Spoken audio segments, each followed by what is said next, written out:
اللي بتنتج 4 مليون طن رز بتستهلك 3.3 عندها عجز. طلع الرز فيها 200%، محدش اتحاسب.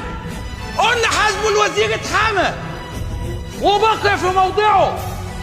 لما نقول هذا الكلام بنقوله حسبة لله ولمصلحة البلد. البلد بتئن، ايوه بتئن يا ريس. الشعب تعب.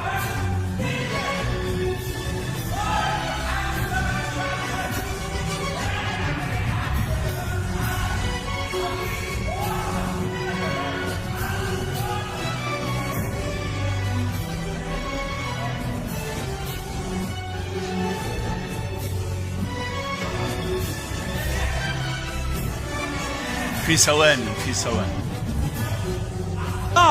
وناس وضع سياسة اخطأهم فليرحلوا بهدوء، فليرحلوا. بنشوف ده في كل الديمقراطيات. كل الديمقراطيات بتتبدل الحقائب، بيتبدل شخوص رؤساء الحكومة، بتوضع برامج بديلة يكون احنا صح وماشيين صح وما بنغلطش ومحدش بيجي ومحدش بيعتذر. اي منطق. سيادة الرئيس، هذا البلد مسؤوليتنا جميعا. انا بتكلم من قلبي.